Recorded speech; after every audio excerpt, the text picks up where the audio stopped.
All right, everyone, we're here now ready for USC to take the stage.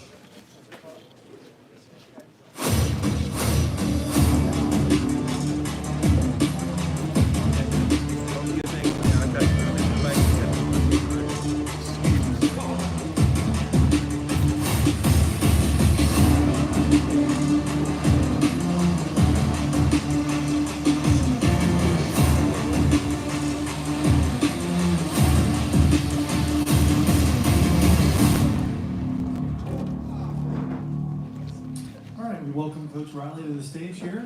He'll give an opening statement and then we'll open up for Q&A. Just as another reminder, the microphone is there in the back. If you have a question, just walk up to the microphone, state your name and affiliation, and then please speak up so Coach can hear your question. Okay, Coach, go ahead. All right, thank you. Welcome everybody. It's great to be here. My first Pac-12 Media days, I guess my first of two. This is it's been a great day. It really has, and appreciate everybody coming out. Yeah, been a very interesting last 7 or 8 months. Been a lot of fun. I've really appreciated the support that we've had from so many as we've kind of gotten started here on this journey in USC. From building a staff and building a roster in a very unique way. To a tremendous spring, a great offseason, and now time to put some of the talk and all the hype and all the other things going on behind us and go play ball is a great feeling. It's something we're very much looking forward to. Obviously, I've been asked once or twice today about the conference realignment. Obviously, we're aware of it. It's certainly an impact, mostly in recruiting right now. But certainly would like to keep the focus as much as we possibly can on the Pac-12 conference, our team this year, all the great players, potentially great teams in this conference. I think there's a ton of excitement, and rightfully so. And very much looking forward to being a part of this. There's a lot of schools in this league that I very much respect, a lot of coaches that I very much respect, and looking forward to competing against. So with that, we will take some questions. Hey Coach, Will, LA Football Network. Caleb comes to USC with the lineage of the Oklahoma quarterbacks that you were able to develop there, the Baker Mayfields, the Kyler Murrays. What kind of offensive skill set have you seen from him that's similar to those two guys, and how is he different from some of those guys as well? Yeah, Caleb's got a great skill set. He does. That was pretty apparent the first time that I saw him. You get a lot of guys that are really athletic quarterbacks, but maybe leave something to be desired with accuracy or arm talent, or vice versa. Caleb's one of the rare young guys that has elite ability with both. And then I think for those of you that maybe got a chance to be around him a little bit, he's got a very magnetic personality. And he's a guy that can get in any scenario, any room, and feel comfortable, get along with people, be very present, and has a great way with people. And so I think he got the makings of a potentially great leader and a really great player. And I think it's important for everyone to remember he's still young in his career. I mean, Caleb's played half of a college football season, and he played it, in a major university under a lot of scrutiny, and played in some big games and some big moments. And that's going to certainly help him. And there's no question that he's ready for this moment and ready for this challenge. But there's still a lot of work to be done, and I think he's very aware of that. And I think he asked for a comparison with those other guys. They were all talented too. I think one of the reasons they kept improving was they stayed hungry, and they realized the areas that they had to get better and the work that it was going to take to actually make that improvement. And that's something we've been able to talk a lot about, and he's responded well. And I think he's a much better player right now than at any point last season, as we would expect him to be. Awesome. And then on the defensive side of the ball, all the talk this offseason was a lot about the transfers coming in on the offensive side. You guys did get a big defensive transfer in Shane Lee. A lot of talent left on the other side of football too. Notably Corey Foreman, a former 5-star, highly recruited player. How has the defense come along in the springtime since you've been at the helm? I think our defense has done extremely well. I have a lot of confidence in Alex Grinch. I got to sit there firsthand and watch watched the changes that he made when he came to Oklahoma in 2019, and there were just immediate drastic improvements. And so he obviously did that in this conference when he went to Washington State for his first defensive coordinator job. So I've got a lot of confidence in the players we have there, the coaches that we have there, the scheme. I think all the makings to have an outstanding defense, and that's, I mean, frankly, that's our expectation. I mean, that's, I think about the great history of this place, and of course the highlights of Reggie Bush are going to run forever, and all the great quarterbacks and all that. But I mean, you can't forget all the great defensive players that have run through here. And when this team has been a national championship caliber team, it's been riding a tremendous defense, and that's where we expect to be. We expect to have a national championship caliber defense here at USC, and I believe we have the people to do that. Thank you, Coach. Hey, Coach, Jamal Madney, Los Angeles Football Network. 2 questions. Obviously, it's been guns blazing right out of the gate in terms of talent acquisition with the likes of Caleb and Mario and Travis Dye, Austin Jones, and it seems like SC's getting their pick of the litter from a skill position perspective. How are you seeing talent acquisition in the trenches, specifically in the offensive and defensive lines, and how do you feel about those 2 units in particular going into this year? Yeah, no, absolutely, great question. Another thing that's certainly going to be a focus of ours going forward. It doesn't matter what level of football you're talking about, what league. When you're great up front, you're going to have a chance. And I think the first key for us in the trenches was making sure that we hired the right guys to coach them. Getting Josh Henson on the offensive line from Texas A&M, bringing in Sean Nua from Michigan and Roy Manning from Oklahoma. That was important to us because, yes, recruiting them, the talent acquisition is obviously important, but you got to develop them. How many great players you see across the country, a great talented kid that goes into programs, you never hear about them again, or they don't really make the improvements that everybody expects. And so we wanted to bring in guys that could really develop first. I like the offensive line talent that was left over. We did a little bit less work there. We brought in 1 transfer. We brought in 2, but we brought in 1 grad transfer, Bobby Haskins from Virginia. But really like where we're headed there, and obviously, continue to build that line for the future will be a priority for us. The defensive line, we were a little bit more aggressive. Added a couple of big inside guys. We brought in LaMelo Height on the edge, Solomon Byrd on the edge, and so we were a little bit more aggressive there immediately in the portal to try to beef that up, to try to have a little bit more quality depth. And so, no, I think we have the makings of very good offensive and defensive line this year. I do. It's important. It's obviously going to continue to be important for us. And another thing I would say too is there's been a little bit of a notion of, well, there's not a lot of big offensive line or defensive line talent in the West. And I tell you, my 7 or 8 months here, I think that's completely false. I think a lot of tremendous talent. There's a lot of guys that we're recruiting on both sides of the ball in the West in the next several years that we would be recruiting no matter what university we were at in the country. So we've got to do a great job developing them, bringing the right ones in, and I think we do that, and we'll be in good shape. And Coach, realignment aside, what's one thing that surprised you in these first 7 months about being the head football coach at USC? That's actually, I haven't been asked that one today. You did well.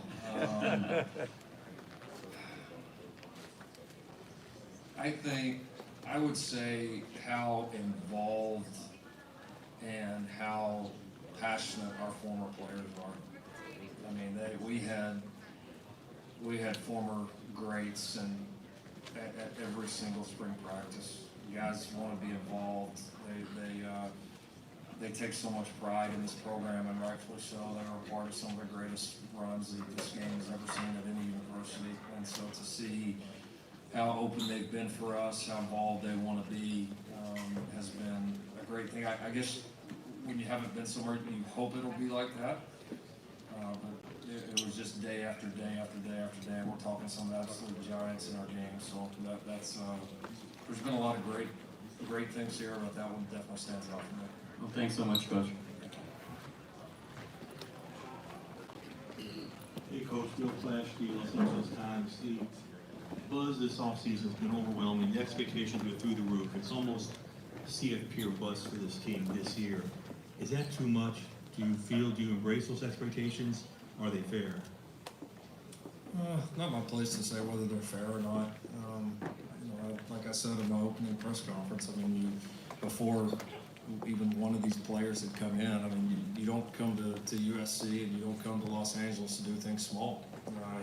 You got to set your sights big, and so I don't think it's too much. I believe in what we're doing. I believe in what we're teaching. I believe in the people that we have in there, and obviously it's going to continue to evolve through years. I didn't come here for one season. I didn't come here to do this in a short term, and so in some respects you keep the long game in mind. But the people we brought in here, the staff we brought in here, we didn't come here to play for second.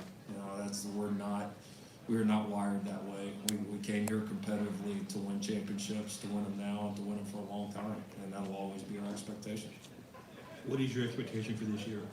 To win a championship.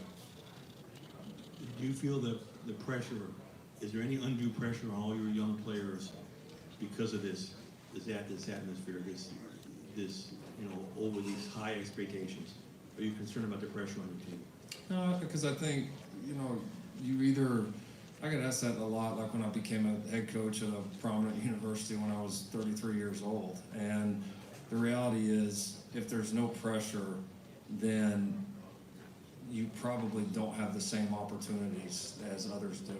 You've got to see the opportunity in it. The opportunity is, if you do it well, anything is possible. And this is one of those places. This is one of those programs.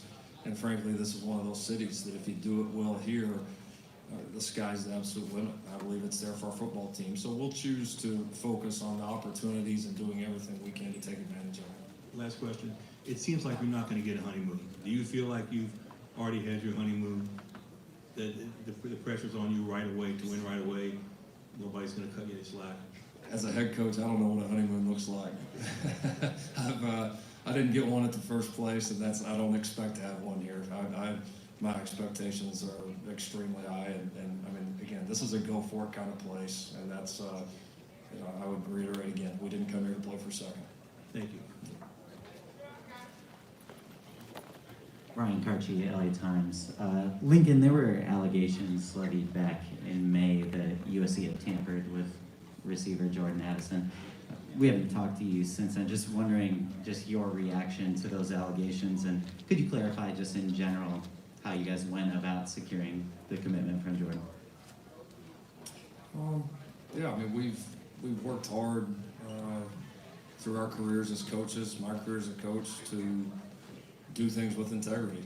And I think we've largely done that throughout my career. And I think if you ask people, I think that have been around us and been in the inner workings with us, they know how we go about our business. And so when someone challenges that with no facts and just only emotion, yeah, I mean, I think personally, you take it personally? Absolutely you do. I understand this is an emotional time. It's an emotional game with a lot of emotional people. We recruited Jordan just like we did every other transfer. Jordan got in the transfer portal. Jordan came on a visit to USC.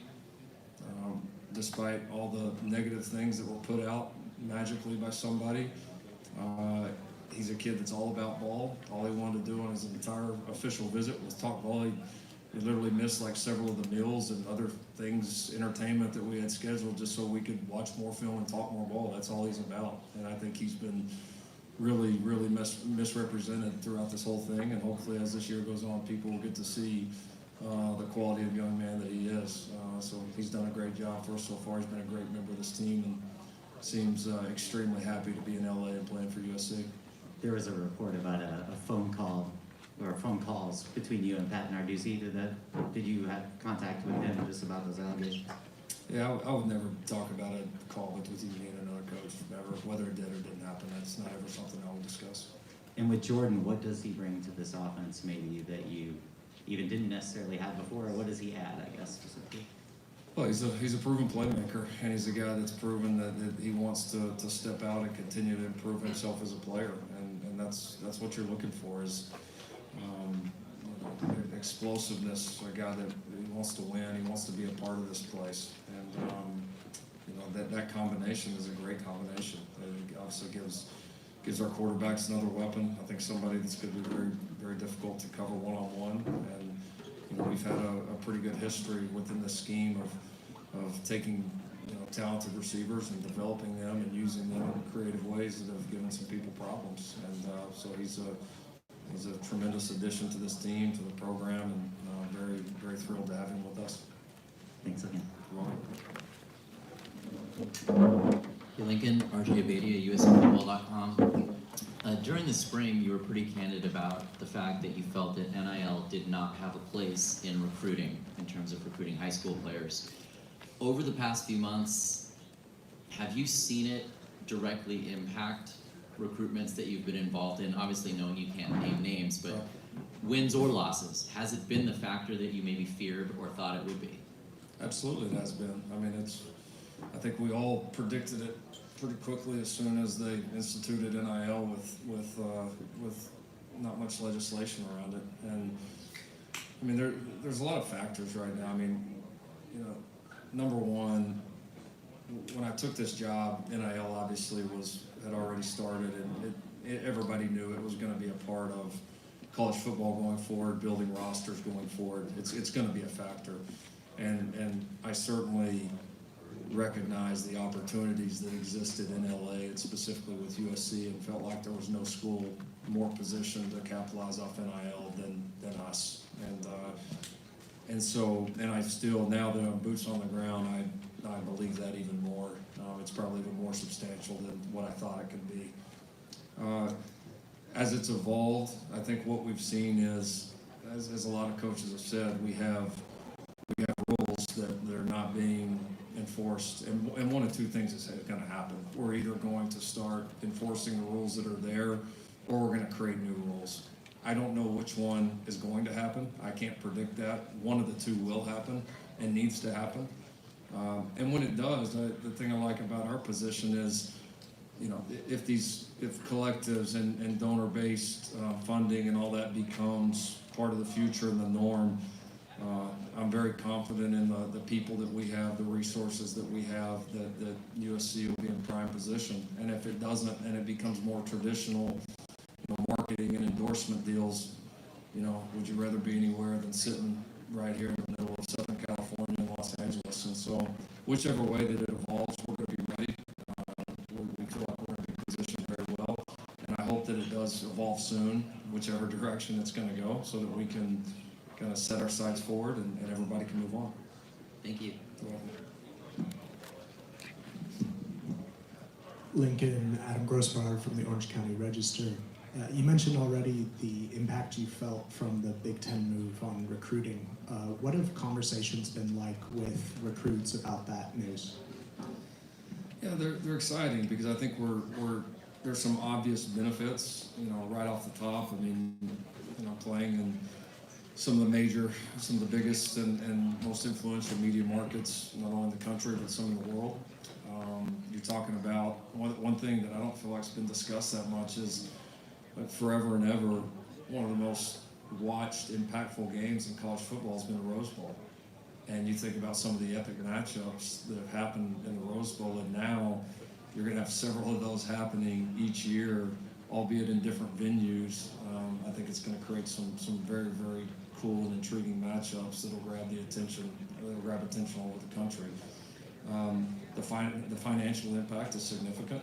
I mean, the ability to take that and put it back into facilities, to put it back into services for your players, to mental health, to development, to anything that's going to benefit the program is a big deal. There's no question. The TV slots are a big deal.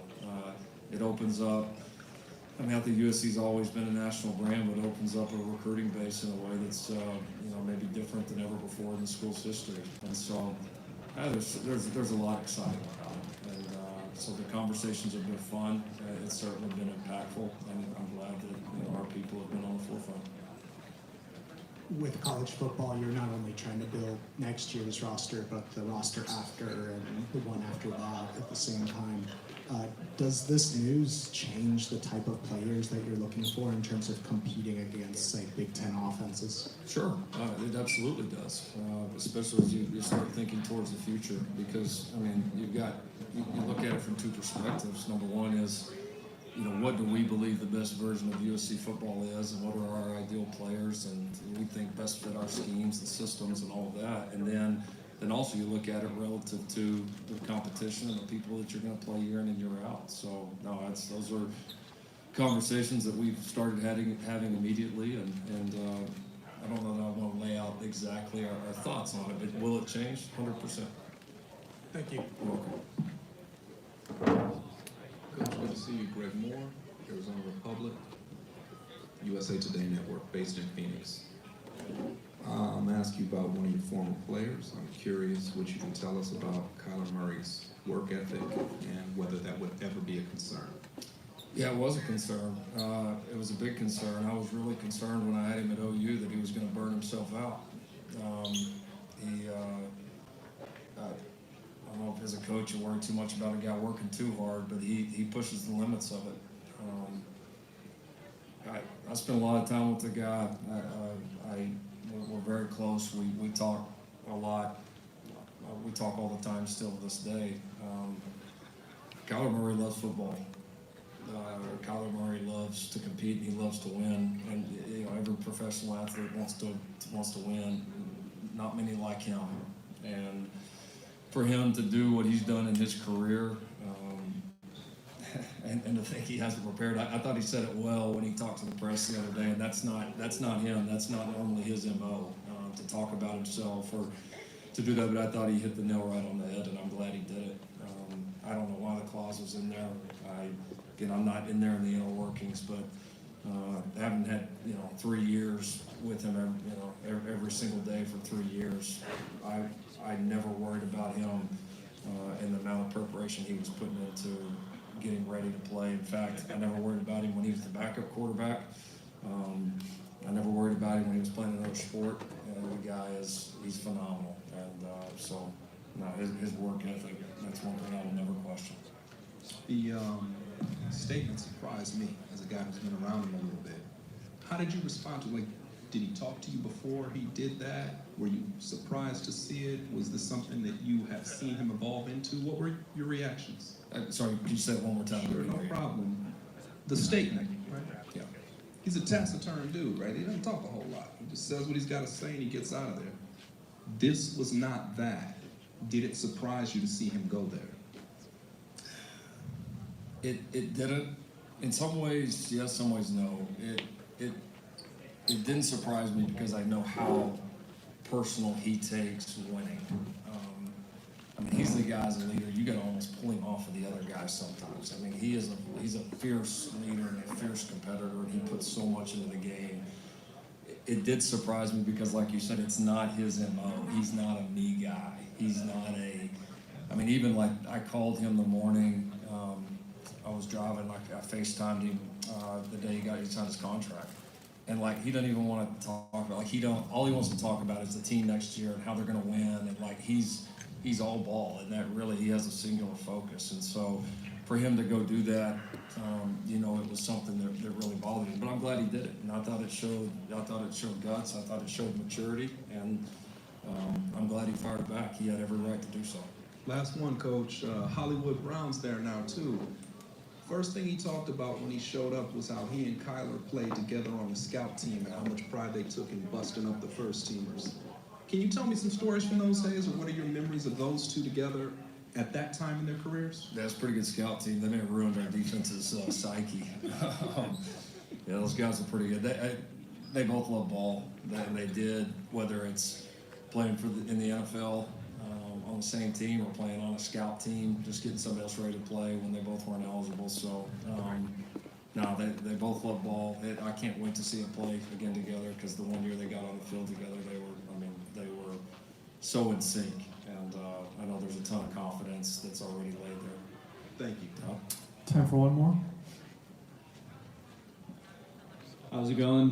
Dylan Bryant, News for Us Online. I was just curious, is there anyone on the offensive side of the ball that gets you really excited in the morning? someone that kind of opens up the playbook, if you know what I mean? I hope a bunch of them get me excited in the morning, evening, afternoon, all.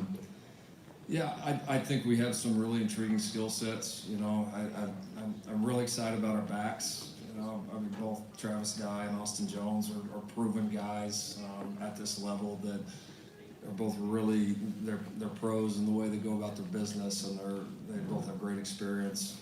So really excited about those two.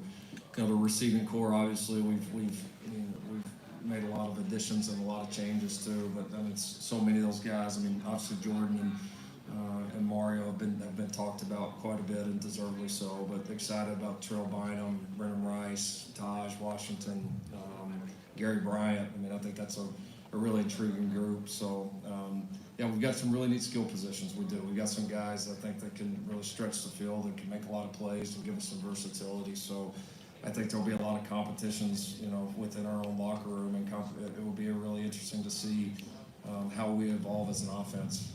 But you know, I'm proud of some of the additions we've made. Thank you. You got it. All right, thank you, Coach. All right, thanks everybody.